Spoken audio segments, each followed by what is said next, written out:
Okay, so people we were doing French revolution. French revolution में हमने देखा कि कैसे सोसाइटी में एक वर्ग जो बहुत प्रताड़ित था, ठीक है, lot of exploitation had happened on the peasants and workers. And why has this happened? Due to the dominance of the nobleman and the clergyman, ठीक है। सो इसके वजह से फ्रांस में बहुत सारा विद्रोह हुआ, ठीक है। The monarchial rule was disestablished and all that stuff, okay. तो the outbreak of the revolution, Louis 16, ये पढ़ चुके थे ना अपन, ये हो चुका था ना। व्हाट इज दिस, स्लाइड 3 ना, 4 पे जाएगा ना, सॉरी सॉरी सॉरी।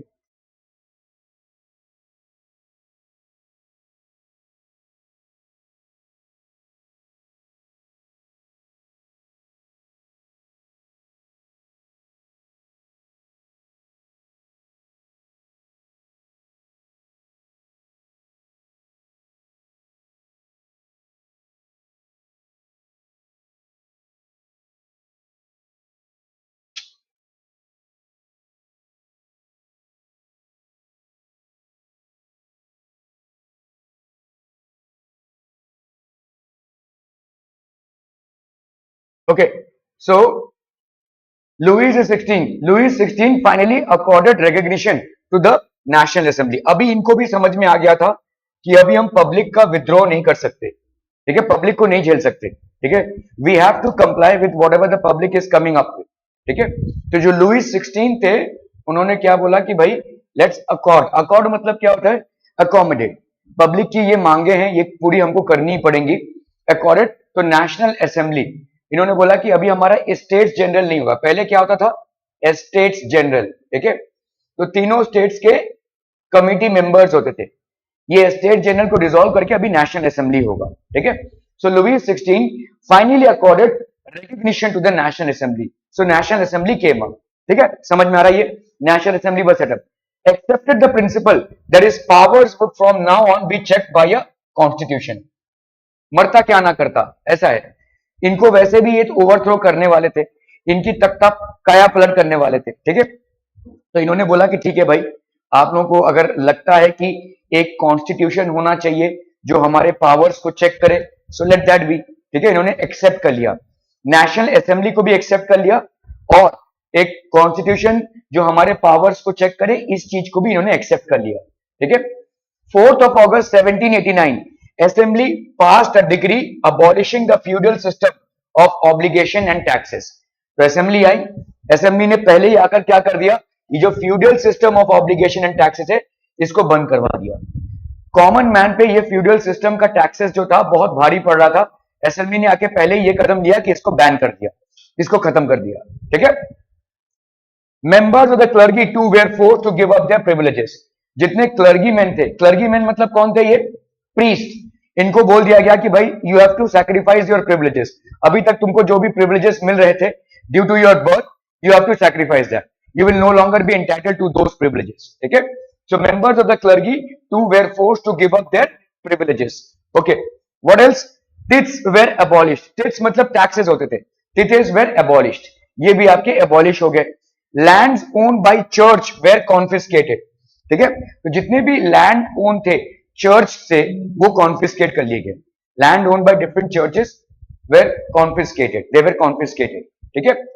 कॉन्फिस्केटेड मतलब जब्त कर लिया गया, ठीक है। ये चर्च में है भाई साहब, जितने भी प्रीस्ट लोग हैं, इनका तो अच्छा ही कार्यक्रम चल रहा था। जितना भी चर्च इतना सा था, चर्च का लैंड इतना बड़ा था, ठीक है। तो इस पूरे लैंड को जब्त कर लिया गया, ठीक है। Government acquired assets worth at least 2 billion levers, ठीक है, वहां की करेंसी थी levers.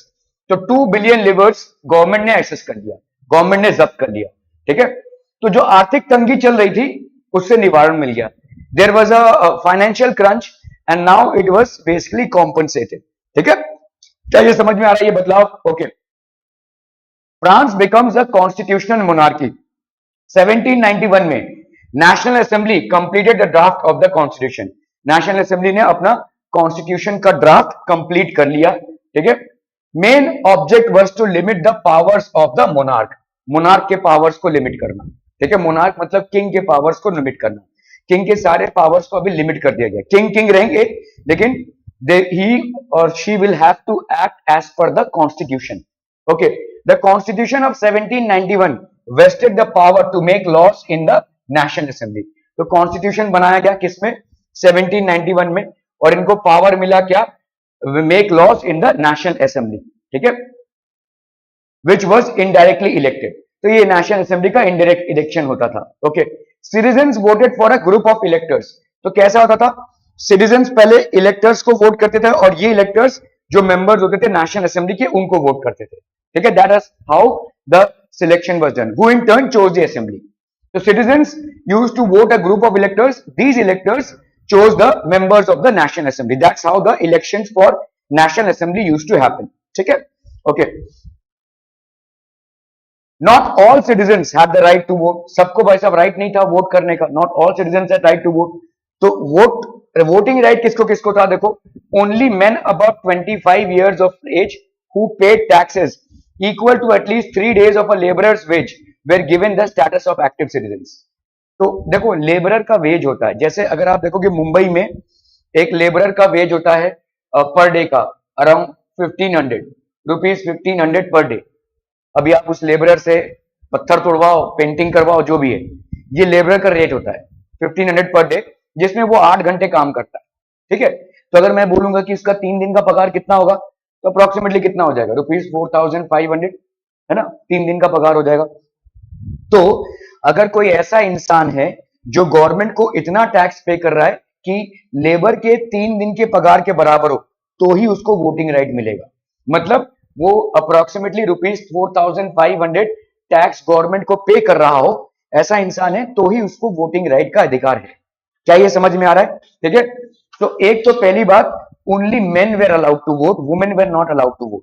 Only men who had attained 25 years of age. चलिए ये समझ में आता है, 25 साल में इंसान को सूझबूझ ज्यादा आ जाती है, ठीक है.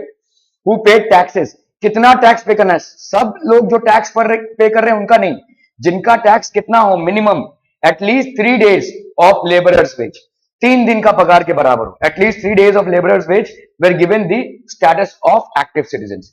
इनको एक्टिव सिटीजन्स बोला जाता था. यही एक्टिव सिटीजन्स मिलके क्या सिलेक्ट करते थे? इलेक्टर्स को. और यही इलेक्टर्स मिलकर क्या सिलेक्ट करते थे? नेशनल असेंबली के लोगों को. क्या ये समझ में आ रहा है? So were women allowed to vote? No. Were men who didn't pay taxes allowed to vote? No. ठीक है. तो टैक्सेस अगर पे कर रहा है कोई, तो ऑब्वियसली उसका प्रॉपर्टी होगा ना भाई. If somebody is paying taxes, obviously that person will have a property. ठीक है. Okay. Remaining men and women all were classified as passive citizen. बाकी सब लोगों को क्या बोला जाता था? Passive citizen. ठीक है. Constitution began with a declaration of the rights of man and citizen. तो एक declaration आया, ठीक है, of the rights of man and citizen. Constitution began with a declaration of rights of man and citizen. To qualify as an elector and then as a member of the assembly, a man had to belong to the highest bracket of taxpayers. समझ में आ रहा है ये? तो देखो, to qualify as an elector, देखो ये जो कॉमन पब्लिक है, ये किनको सिलेक्ट कर रही है? इलेक्टर्स को. इलेक्टर्स किनको सिलेक्ट कर रहे हैं? नेशनल असेंबली के लोगों को. तो qualify as an elector, elector के लिए क्वालिफाई होने के लिए, and a member of the assembly, ठीक है, a man had to belong to the highest bracket of tax payers. सबसे ज्यादा टैक्स पे आदमी इंसान होना चाहिए, तभी जाकर वो नेशनल असेंबली को बिलोंग करेगा. अभी इस चीज को सोचो, जो ज्यादा टैक्स देता रहेगा उसकी प्रॉपर्टी भी उतनी ज्यादा रहेगी, मतलब वो अच्छा खासा इनकम वाला इंसान होगा. तो अगर नेशनल असेंबली में ऐसा इंसान इलेक्ट हो रहा है जो पैसे वाला हो, तो क्या गरीबों की मजबूरी वो समझेगा? क्या पीजेंट्स एंड वर्कर्स की मजबूरी वो समझेगा? नहीं समझेगा. तो विल नेशनल असेंबली क्रैश होगा भाई साहब, क्योंकि उसमें ज्यादा करके लोग कौन है? जो हाई टैक्स पेयर्स हैं. Who will be these high tax payers? Who have a huge property with them. So obviously these are the ones who are getting selected in the National Assembly. If these are the ones who are getting selected in the National Assembly, will the poor ones, or will the ones who have less of property or no property at all, will their rights be acknowledged? The answer is no. Okay. Okay. So rights such as right to life, freedom of speech, freedom of opinion, equality before law were established as natural and inalienable. Inalienable मतलब इनसे कोई compromise नहीं हो सकता. देखिए, natural rights हैं. Right to life, हर एक को जीने का अधिकार है. फ्रीडम ऑफ स्पीच, आपको फ्रीडम ऑफ स्पीच मतलब गाली गलौज करना नहीं, ठीक है। फ्रीडम ऑफ स्पीच मतलब अगर कोई चीज गवर्नमेंट लाई है एज अ पॉलिसी तो आप उसका विरोध कर सकते हैं प्रॉपर तरीके से, गवर्नमेंट को गाली देकर नहीं, आप उसकी आलोचना कर सकते हैं, डिबेट कर सकते हैं, उस पर आप आंदोलन कर सकते हैं, that is called freedom of speech, ठीक है। What else? Freedom of opinion, मेरा ओपिनियन ये है, तुम्हारा ओपिनियन कुछ और हो सकता है, ठीक है, किसी मामले में। इक्वालिटी बिफोर लॉ, लॉ के सामने सब लोग बराबर हो, established as natural and inalienable, ये नेचुरल थे और इनएलिएनेबल थे rights, that is they belong to each human being by birth and can not be taken away, ये बर्थ राइट्स थे and they can not be taken away. क्या ये समझ में आ रहा है? Okay okay okay. France abolishes monarchy and becomes a republic. The situation in France continued to be tense. तो मोनार्की abolish हो गई और एक रिपब्लिक फॉर्मेट हो गया, समझ में आ रहा है? रिपब्लिक मतलब गवर्नमेंट ऑफ द पीपल, ठीक है। तो France abolishes monarchy and becomes a republic. Second,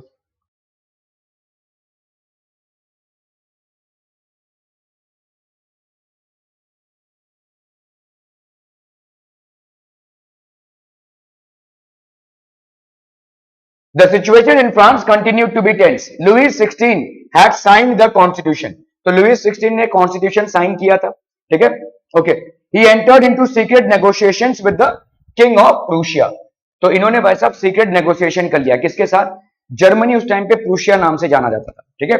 Lewis 16 को अपना खतरा दिख रहा था। Louis 16 had signed the constitution, इन्होंने कॉन्स्टिट्यूशन पे साइन तो कर दिया कि now my powers will be limited, my decisions cannot be independent now, my decisions have to be first aligned with the constitution, ठीक है। तो he entered into secret negotiations with the king of Prussia, Germany के king के साथ ये secret negotiations करने लगे। Rulers of other neighbouring countries too were worried by the developments in France.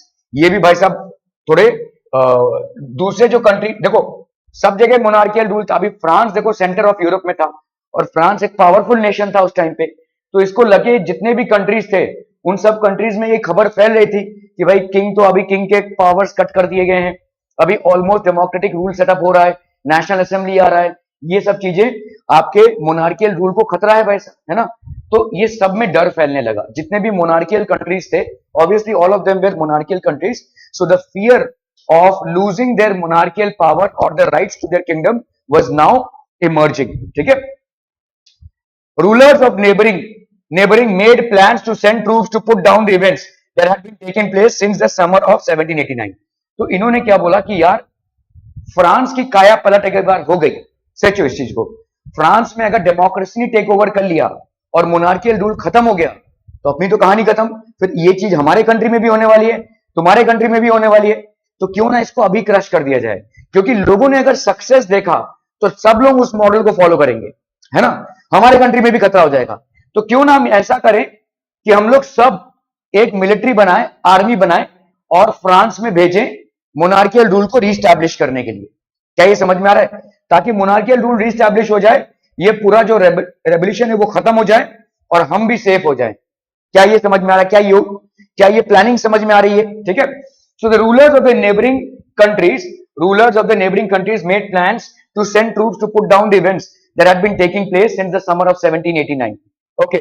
National Assembly voted in April 1792 to declare war against Prussia and Austria. तो national assembly ने क्या किया भाई साहब? वॉर डिक्लेयर कर दिया, किसके अगेंस्ट में? प्रूशिया और ऑस्ट्रिया के अगेंस्ट में, ठीक है।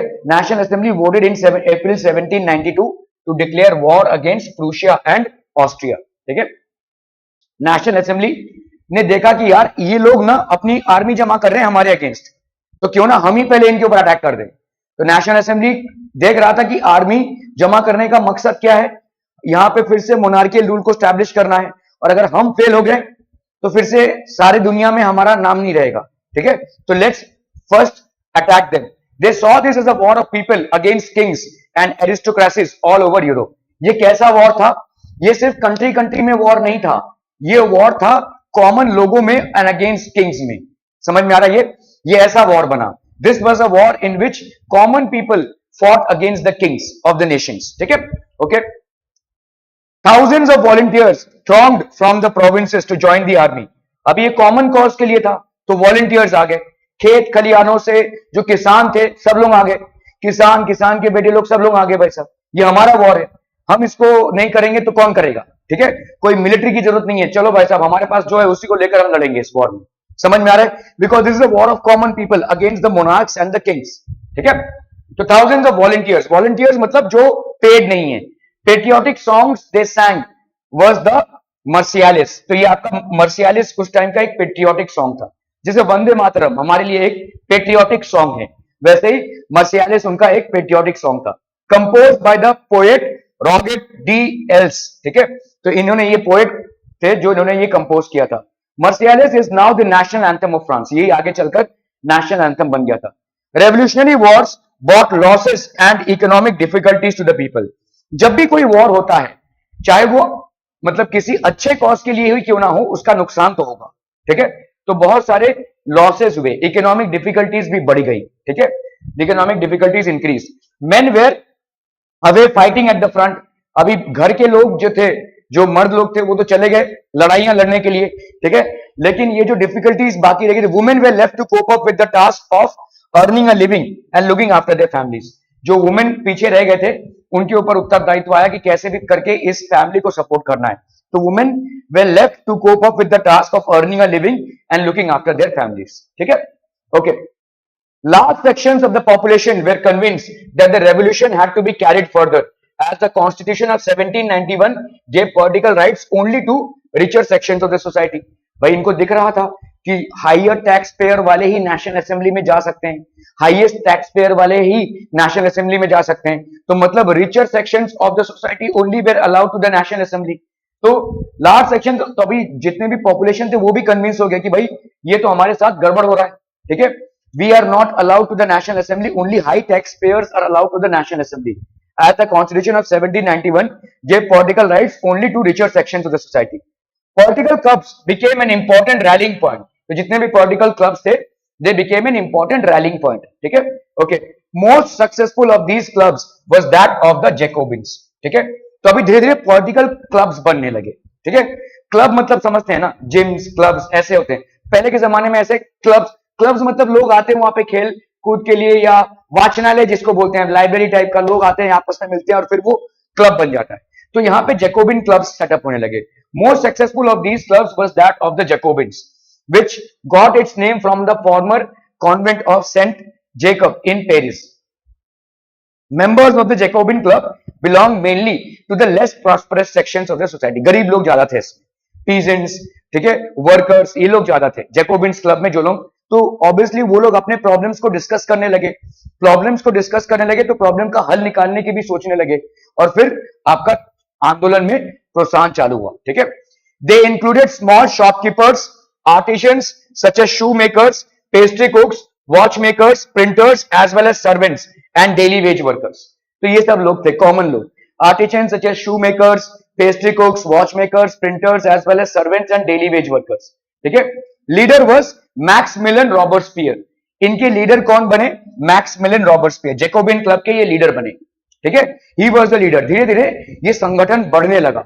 In terms of the number of people who were associated with it, it started increasing, ठीक है। This started increasing. Large group among the Jacobins decided to start wearing long strip trousers similar to those worn by dock workers, ठीक है। तो ऐसे dock workers लोग उस time पे ऐसे ट्राउजर्स में, तो इन्होंने अपना एक ड्रेस कोड बना लिया, ठीक है। जैकोबिन क्लब ने अपना एक ड्रेस कोड बना लिया कि जो जैकोबिन क्लब को मानता है उस तरीके का ड्रेस कोड पहनेगा, ठीक है। Large group among the Jacobins decided to start wearing long strip trousers similar to those worn by dock workers, okay. This was to set themselves apart from the fashionable sections of the society, especially nobles who wear knee breeches, ठीक है। तो नी breaches पहनते थे पहले, जैसे ऐसे ऐसा होता था नी ब्रीच, ठीक है, यहां तक, ठीक है। तो थोड़ा सा उससे अलग ड्रेस पहनने लगे ये, ठीक है। तो ड्रेस का मतलब क्या है यहाँ पे? ड्रेस अलग पहनने का मतलब क्या है?